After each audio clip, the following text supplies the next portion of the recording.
It's a couple of geeks, you better believe, with tips and tricks right up their sleeve. Engage, inspire, and take the lead. In a world of tech, they're what you need. Couple of geeks.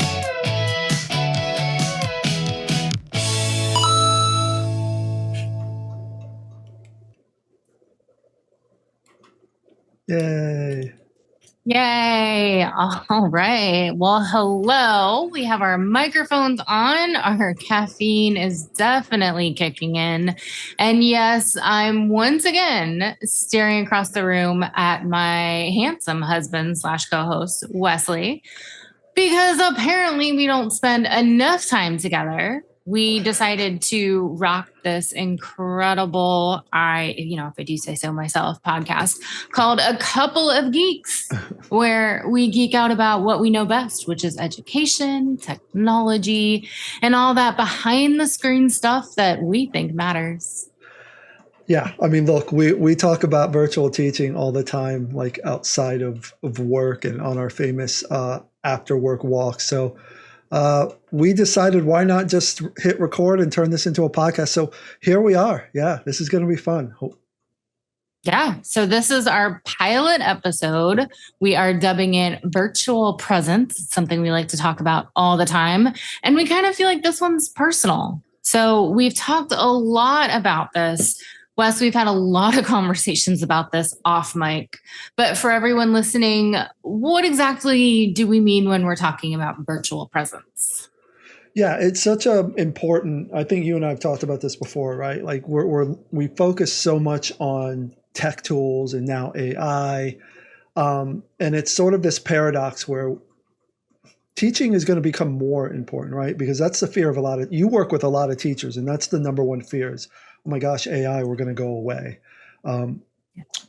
But I would argue teaching is going to become more important because we're going to need that human element even more. And that's what virtual presence is. It's, traditionally as teachers in brick and mortar, we knew how to show up. We knew how to be intentional because we were physically present, right?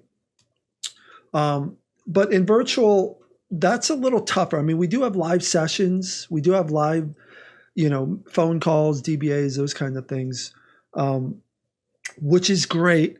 But one of the neglected pieces of that, I think, is the asynchronous part, right? Making videos. So that's where I lean in heavy. Like, I think we have the live sessions, and I think we kind of are there with certain DBAs and phone calls, but that asynchronous relationship building and, this idea that just showing up on camera, even on a recorded video, right? And it doesn't have to be polished. We like to joke, presence over polish, right? That just means show up. Just show up. You don't have to be a rock star. So that's virtual presence to me. Yeah. So what I hear you saying and what we've said time after time is this virtual presence is very intentional. It's the use of visuals and video and timing and interaction and tone, even things like GIFs, that all these things make students feel like there is this connection between the person on the other side of the screen. There's a real relatable human on the other side. Yeah. Do you think that sums it up? Yeah. I mean, it comes down to humanizing. I think that's going to be sort of the buzzword going forward, is humanizing that experience. We've talked a couple times. What was the one example we talked about? We were out somewhere, and it was Chick-fil-A, right? Now, my wife loves Chick-fil-A. Yeah, I know she's not alone. Just a little bit. Just a little bit. I'm just like, I don't want to say I'm like the typical guy. Like, I'm just like, fast food is fast food, and give me French fries from McDonald's, wherever. There's no comparison to a Chick-fil-A waffle fry. I'm just saying. Right, they're good. Please continue. They're good. Good, he says. Yeah, I can't deny that. However, I remember on this particular instance, we were out of town somewhere, and you had a craving for Chick-fil-A. And sounds like me. Yeah. And of course, like, as we're approaching Chick-fil-A, I can already from a distance see the line at Chick-fil-A. And I'm thinking to myself, I know that there's a Wendy's and there's a McDonald's, there's all these places we could go. But of course, I'm a good husband. We ended up at Chick-fil-A. Of course. But as we were sitting there, my teacher brain, which never shuts off, I am sort of just taking in and being present in the moment and thinking to myself, why aren't people at McDonald's right now and Wendy's? Why is the line so long here? And more importantly, why are people willing to wait in this line? Boom, wheels start spinning.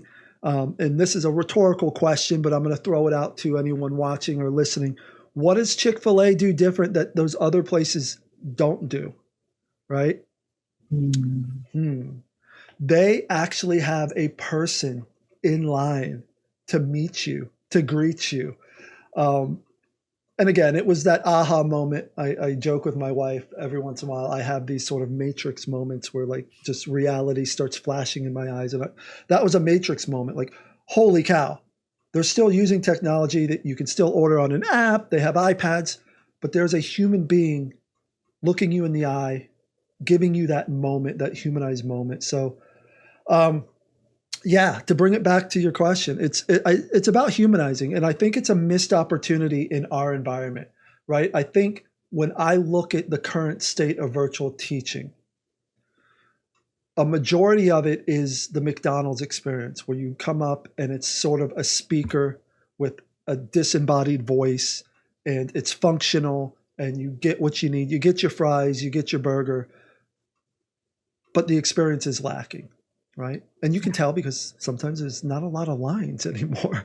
Go to Chick-fil-A, there's always a line and it's still the same function. You're getting fries, you're getting whatever you're getting, but they have that human element. So yeah, I know that was really long-winded, but humanizing, I think that's what it's all about. Absolutely. Yep. So if somebody is brand new to teaching online, maybe they've taught for years in brick and mortar, but they're making the switch. They're coming to either a hybrid or a completely online situation. What would you tell them? Like, why should they even care about virtual presence? What do they need to know? Holy cow. I'd sit them in a room for an hour and no, I'm just kidding. I'm so passionate about this because I think, you know more than other. I didn't start out in teaching and I really always wanted to be a teacher. I took a big sort of jump and risk and became a teacher, fell in love with teaching. And it wasn't the content I fell in love with. I was teaching CTE. I was a CTE teacher teaching digital design and programming and career skills, which is amazing, by the way. But it was the relationships, right? I love these kids. And I still get goosebumps because, we all as teachers have those moments with students where you're like, holy cow, like I'm a big brother to this kid. I'm like a father figure. They might not ever sort of have this sort of mentor in their life. I could have just changed their life, not because of the content, right? They could get that from some other teacher, but it was because of that relationship. So if I were to say to a new teacher coming into this environment, and probably more than most because you teach teachers, right? One of the barriers is a lot of teachers know why they got into teaching. They love building those relationships. They don't know how to translate that from brick and mortar to virtual, right? How do you translate that from Blackboard to keyboard?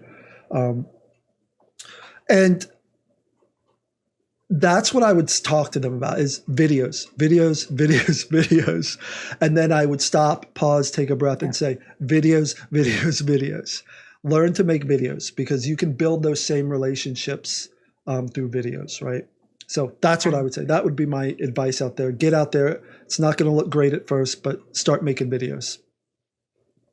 Yeah. And we've talked about isolation and not just for students, but for teachers as well.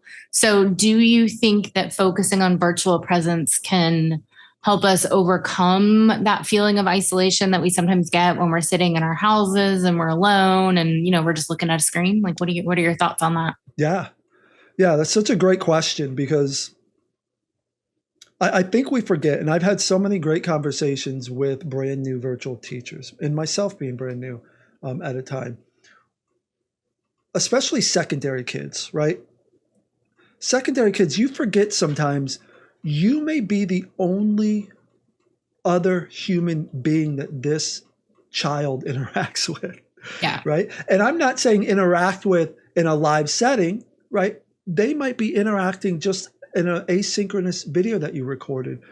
And I know we'll get to this at some point in the podcast, but being on camera, it's like those celebrities that you see all the time, right? And you sort of build these relationships. So we talk about that isolation and mental health. And I think making videos and just being present so that they can see you, they can hear you, they can feel that you're a real human being can help alleviate that isolation. And as teachers, we know like half the battle, if not more, is sort of disarming our students, making them feel comfortable so that they feel safe. It's hard to do with a disembodied voice, right? So yeah, I think that's such a great call. And I think it's something we sort of neglect because we're like, ooh, AI, that's going to do this and this. And ooh, this tool's going to, but we're all human beings and we all crave connection. So yeah, I think it's even on that level to address that piece of it is important. Yeah, I mean, our connections are what keeps our students not only coming back, but there in the first place. Because if they're feeling like, oh gosh, I have to do this assignment, but I don't understand what I'm like, if they feel like they have nobody to reach out to, they're done, they're gone. They're just gonna procrastinate until the due date, if not after the due date. And then, we don't have them feeling supported. So very good point that you've made there. Yeah. So let's turn the conversation just a little bit. And I want to hear a confession. What's one cringeworthy mistake that you made early on when you were trying to figure out your virtual presence? There's so many of them. Just pick one. There's so many of them. But here, so I promise I'm going to get to this, but here I'm going to sort of preface this, qualify this with a great message that I learned from a mentor way back is never sacrifice better for best. Sure. Right? Don't try to get things perfect. So cringeworthy, holy cow, I would make like 20-minute videos and it would be completely sort of deadpan and I would be just sort of delivering the content, right? Like I just got to get this content out. My lighting was horrible. My camera was fuzzy. The other mistake I made, and this was a big one that I realized after a while, is I would just screen record. And I get that we still kind of have to do that every once in a while, but I mean, I would screen record everything. I would not have my face anywhere on the screen. So it was sort of that same disembodied voice experience, like, welcome to McDonald's, can I take your order? And I realized, holy cow, I'm missing an opportunity here to show my face. Maybe I'm wearing a goofy shirt. Maybe I'm just the way that I present something, or even my body language. And because I reflected at that cringeworthy point, like, I really should be putting myself on camera more. Does that mean I have to brush my hair? Yes, I have to brush my hair. I have to look presentable. But yeah, and I think you even give PD now on here's your lighting and here's how to, center yourself on camera. And I just don't think enough people are doing that or think it's important enough. So cringeworthy, bad lighting, too long videos, and just not being myself, not being authentic. Well, so speaking of authentic and being yourself, I know that you typically have some sort of nerd shirt on, so I can kind of see the top, but I didn't get a chance to see it this morning. What are you wearing? Yeah, so I don't know if anybody knows this. Kudos to you if you know what movie this is, but I know it's blocked by the mic, but that's Val Kilmer. Rest in peace, Val Kilmer. 80s movie, real genius. One of my favorite 80s movies. And it was one of these movies. I know we have all these movies where it stays in you. It sort of, I don't know, wires you a certain way because there's an epiphany you had. And this was one of those movies where it's like, wow, you can actually be cool and smart. Like, when you grow up, you're just like, nerd. But this was one of the first movies where I was like, wow, you can actually be cool and smart. So that's my nerd shirt that I'm wearing today. Real G. If you have not watched it, this is for the 18 and up crowd that may be listening. Because 80s movies, they're weird. The rating system back then was kind of weird, right? Like you go back and watch some of those movies and you're like, wow, this is a PG movie? I think this should be maybe something more. But yeah, watch Real Genius. If you like popcorn, watch Real Genius. You'll know what I mean after you watch it. But it's a classic movie. Classic. All right. So getting a little bit more serious here. I know that you've worked in quite a few virtual programs, each one a little different. What's something most teachers get wrong about showing up online?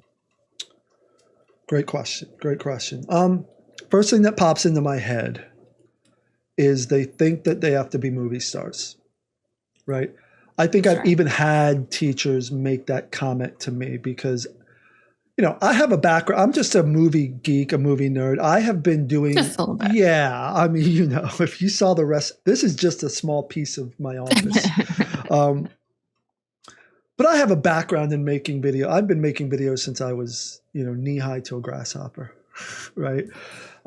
So I have a little bit of an edge of just knowing certain things intrinsically, how to do things. So when people see my videos,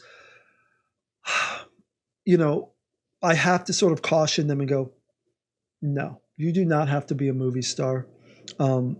That's the mistake. That's the comment I get is, Mr. B or Wes or whoever's talking about, I can't be a movie star like you. And I'm like, no, you don't have to. Your kids just want to see you. And that's the biggest advice I would give. And I've seen some teachers really lean into that, right? And if you're a sports fan, if you love English literature and just be you. That's the biggest mistake, is that they think they have to get on camera and be somebody else, be polished. And I think we've given this advice together in sessions. How would you be in your brick and mortar? How would you walk around your classroom? How would your presence do that, but just hit record? Right? Definitely. Yep.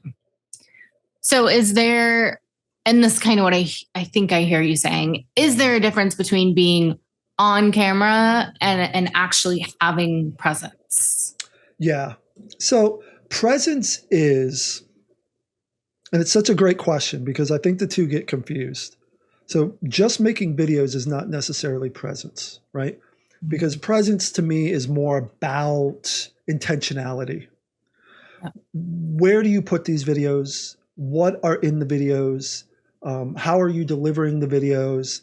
So that's presence. And one of the things that we've talked about and we've done sessions on are animated GIFs, right? Like creating those personalized animated GIFs where it's just this 5-second clip of you giving a high five and it loops. There's no sound, right? Mm-hmm. And it's just you over and over again. Why is that important? It's like being a kid going down the cereal aisle, right? And you had the Brand X cereal, and you had Frosted Flakes with Tony the Tiger. I think that's the name of the character. And you were given the choice, like, and what cereal would you pick? You're picking the Tony the Tiger, even though it's the same content in the boxes. You're picking Tony the Tiger because there's a face there. There's an emotional connection. And the great part about this, and again, we've talked about this, these are actual phenomenons that have been studied. I'm not reinventing the wheel. We're not reinventing the wheel. Spoke's character psychology is real. It's studied, and it makes a ton of money for a lot of companies, right? It's the same thing. So presence is creating these animated GIFs, creating these videos, but sending them out in text messages, right? Putting them out throughout your LMS. Whatever LMS you're using, there's always opportunities to embed a video. We call those virtual hallways, right? Those little incremental things that you can do. I love that. Yeah. I think virtual hallways is such an important concept because I think as teachers, we used to have those incremental moments in hallways where you would maybe wink at a student, give them a thumbs up, a high five, right? A smile. And incrementally, because they saw that every day, you would just build these relationships. Yeah. That's virtual presence. Is how do you do that in our setting? You just make sure that you're embedding yourself in text messages and announcements and LMSs, whether it's a GIF or a video. Yeah, and I think those little moments are often missed in the virtual setting. Like when we typically communicate with students, it's about something. We're asking, where they are in a certain module, or like, do they need support? Are they ready for, an assessment? There's a purpose to the communication. And in brick and mortar, there wasn't always a purpose to our communication. It was just meant to build that relationship. And I think sometimes we miss out on that virtually, and we need to get back to just sending little high five gifts or checking in with the student for no other reason other than I care about you. I'm here if you need anything. Don't forget I'm a real human on the other side. So, okay. So if I was super shy, maybe not a big fan of being on camera, do you have any advice, like any small change that I could make to help, build that confidence in being on camera more? Yeah. And again, great question. And ironically, and I'm glad you're here for this, I don't really like being on camera. Like I don't, my wife will attest to this. Like I don't really like pictures being taken of me, and like, hates them. Yeah. And what's so wild about that is if you were a teammate of mine in my current virtual school, you would think that I was absolutely in love with myself. The amount of animated gifts I have and the videos and the amount of time. I don't. I'm not doing it for me, right? I'm not necessarily comfortable doing it, but I know the kids want to see me. So if you're shy, I would say start small. I think animated GIFs is a great way to dip your toe into the pool. Sure. Right? We talk about the benefit effort grid, right? There's so little effort needed to create that animated GIF, and there is a ton of benefit because those animated GIFs are at most 10 seconds long. And to your point, a student turns in something, a paper or whatever, and they see you just pumping your fist going, yes, great job, right? It says great job or high. That goes so far for a student to create those bonds. So animated GIFs is probably the easiest way.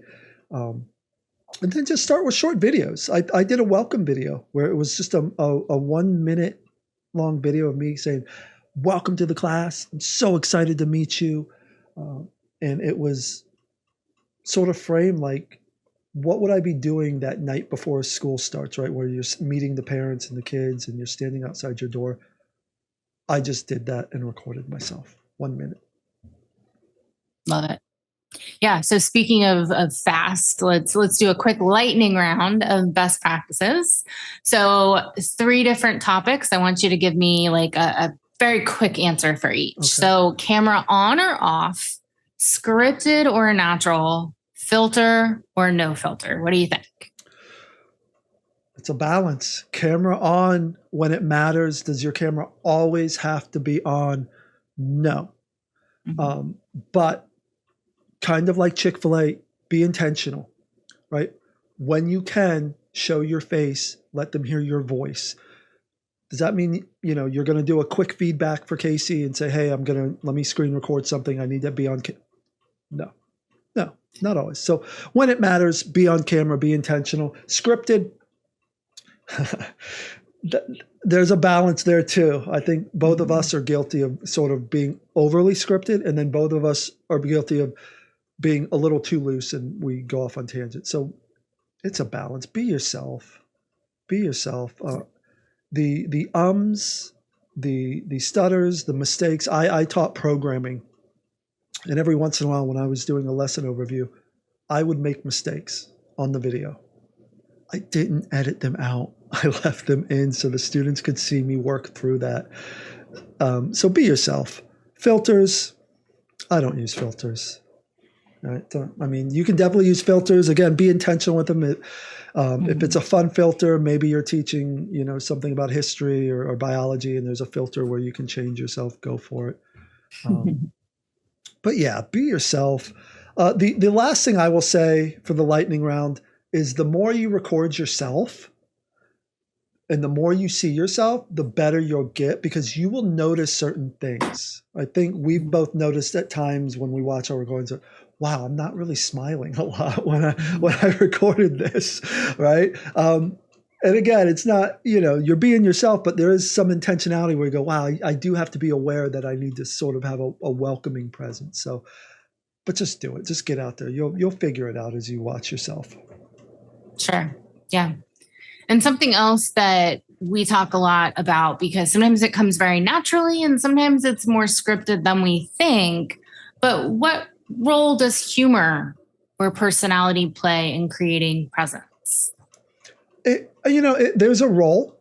I'm definitely naturally playful. I'm still like 10 years old, basically, so I can relate to the kids. Yeah.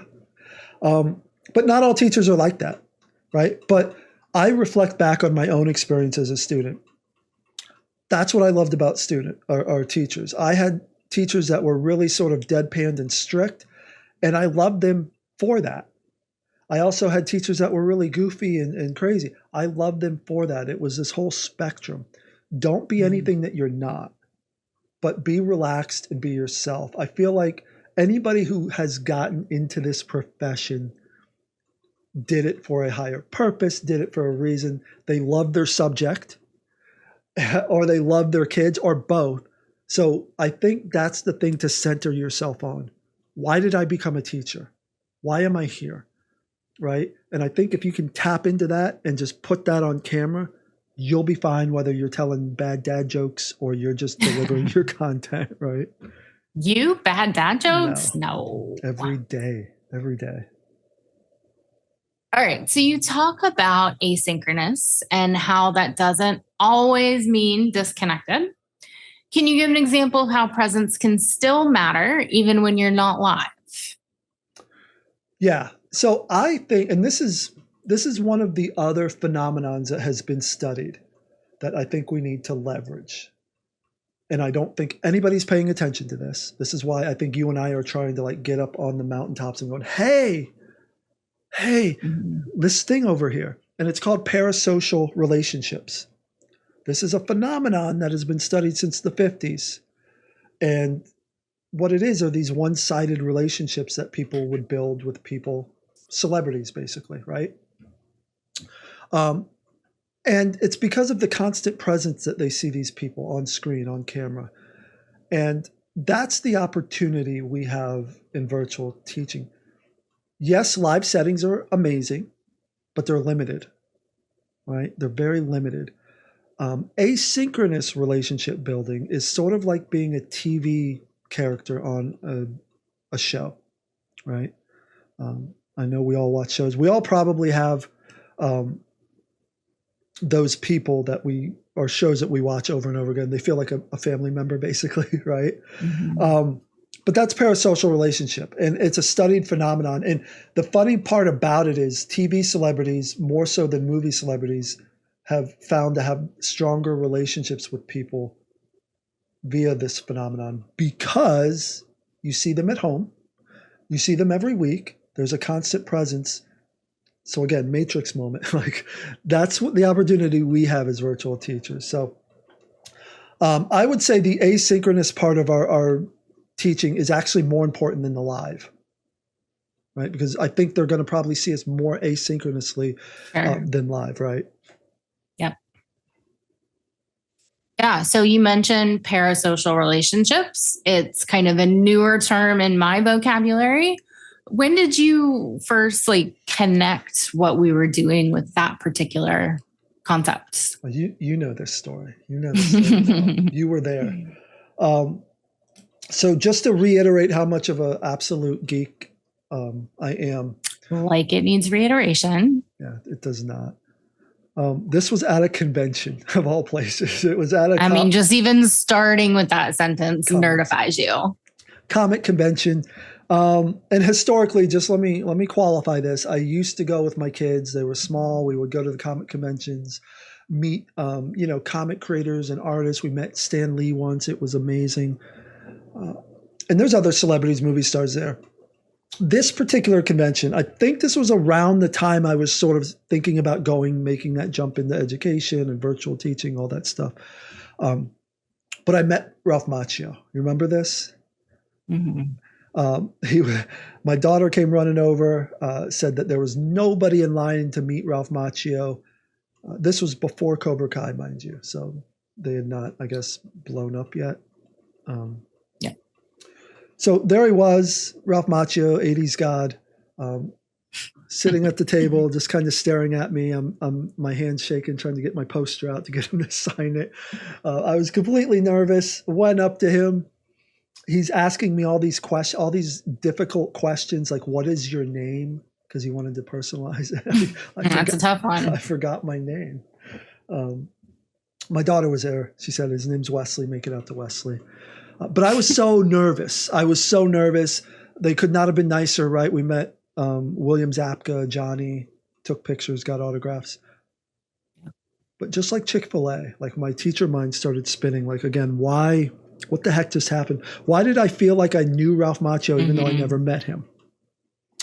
And I know you're probably tired of hearing this story because I talk about it all the time. But I never saw Karate Kid in the movie theaters. I only saw it at home on a VHS tape, and I wore that VHS tape out. I had the headband. I would practice the crane kick. He was basically a member of my family, right? And I reflected on that, and I said, what is that? That's got to be some sort of psychological thing going on there. What is that? And I stumbled upon parasocial phenomenon. That's when I learned about it. And I went, whoa, that's kind of cool, right? Because as virtual teachers, we show up in people's homes. We show up every week or even more, right? Plus, we have the added bonuses. We will actually interact with our students in a two-way capacity. And again, Matrix, I'm like, whoa. We got to leverage this. We got to start getting on camera more to get this effect. So we call it the Ralph Macchio effect, basically. The Ralph Macchio moment is when I discovered it. Love that. All right. So we are beginning our wrap up here. We're going to kind of summarize everything that we've been talking about. So if you could give one quick piece of advice to past Wesley, your past self, before your first online class, what would it be? Forget perfection. Focus on connection. Love it. Yeah. Presence over polish.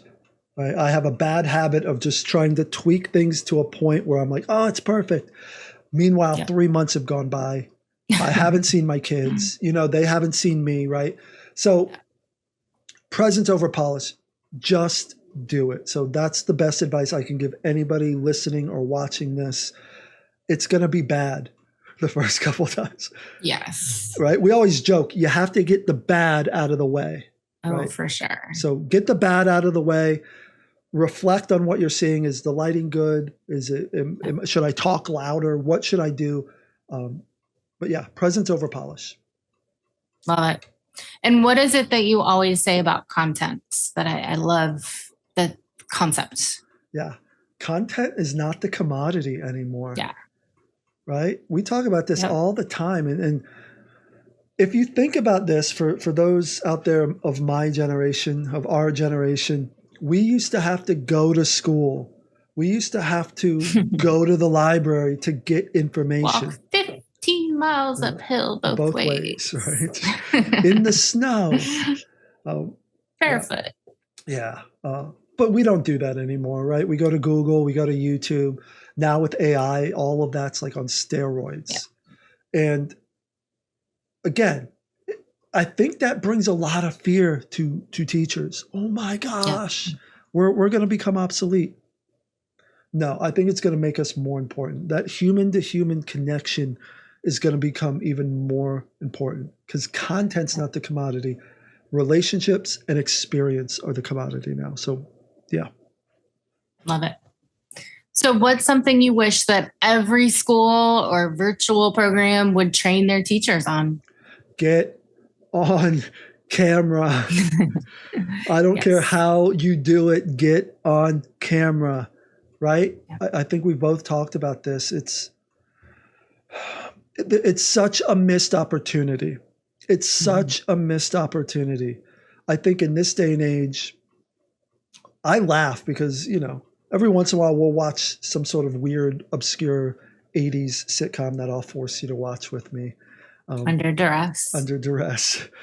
And they will be talking about videos and they'll be making projects with videos. And I think we even watched one where the teacher was making a video. And I'm like, what? When was this made? 1985? Why is this long ago? So long ago. Why has this not been normalized? Why? Yeah. Right? We talk about this. TikTok, YouTube, the way that they deliver that content is something that I think all virtual programs should be studying and teachers should be trained on how to do. Yeah. How to use video intentionally. So not just for instruction, but for that relational presence. And then you said this earlier, and I'm just going to repeat what you said. It is not about high quality production. It is about high impact. Okay, so can you leave our listeners with something that they can start with? Because we've thrown a lot of information at them and we want something that they can implement right away this very week, starting Monday. So what can they do? Yeah. The challenge would be to, I guess, first start, but just make a 30-second to a 1-minute video, just a check-in video. Right? You might post it on an announcement. You might send it as an email to your entire class or course. Maybe you'll put it on an announcement page. But hey, it could be as simple as, hey, it's Mr. B just checking in. We just came off a break. I wanted to see how everyone's doing. Shoot me an email, shoot me a text. Let me know how everything's going. If I could do anything to help you or support you. Boom, 30 seconds. Yeah. You'd be surprised, right? Just how much that could impact some students. So yeah, challenge yourself, make it 30 seconds, make it a minute, incrementally kind of step it up. But what's the rule? Like, don't go over like 5 minutes. Like you start pushing the attention span.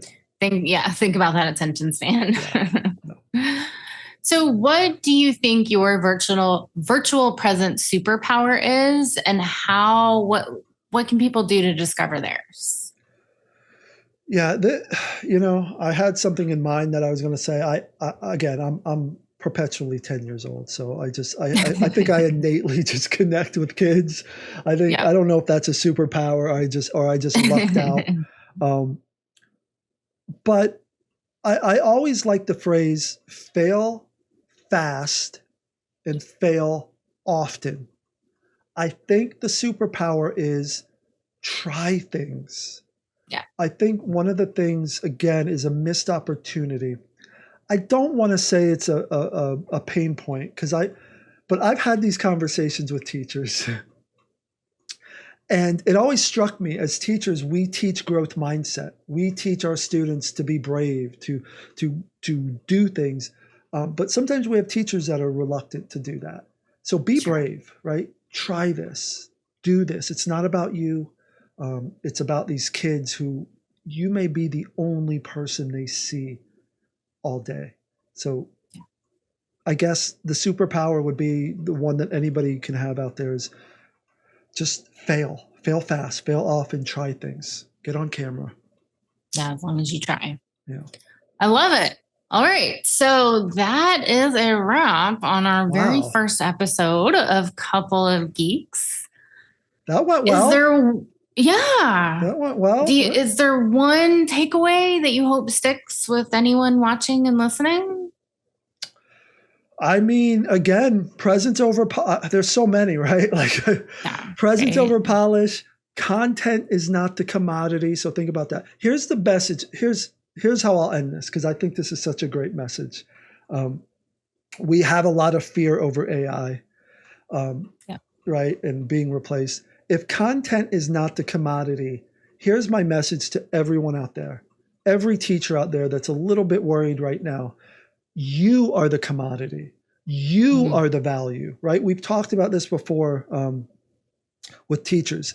They'll say, why should I make an overview video of 1.01 when Miss Swift has already made one? She's already made that video. I'll just use hers, because the content is not the value. You delivering the content, you, their teacher, is the value. So that's my final message. And it's a great uplifting message. You are the value moving forward, not the tech tools, not the AI, you. Yeah, absolutely. Yeah. So whether it's a 30-second check-in, a casual video, or just letting your personality sneak into your announcements, showing up as yourself beats a scripted robot every single time. Yeah, absolutely. No robocall. We don't want this to feel like a customer service call where we are ready to throw the phone out the window. We don't want that. Yeah. Yeah. Awesome. So if you liked this episode, let us know, and stay tuned, of course, for more ed tech talk, more storytelling, and plenty of mostly Wesley unapologetic geekiness. Yeah, we've got a lot of topics out there. We are iterating through this, so bear with us. This is us failing fast, failing forward. We're jumping on. We're doing a podcast. Trying. We're trying. We're on camera. Hey, everybody. But we have so many topics we want to share with you and geek out.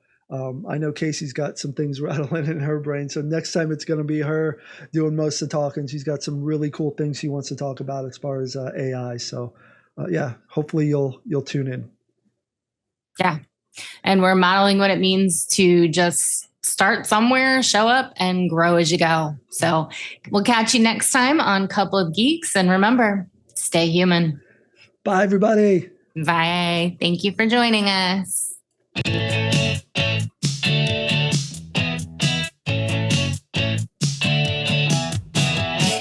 wired in and standing by, teaching with tech that'll amplify. Zooms on screens glow bright. They're leveling up your classroom life. It's a couple of geeks, you better believe, with tips and tricks right up their sleeve. Engage, inspire, and take the lead in a world of tech. They're what you need.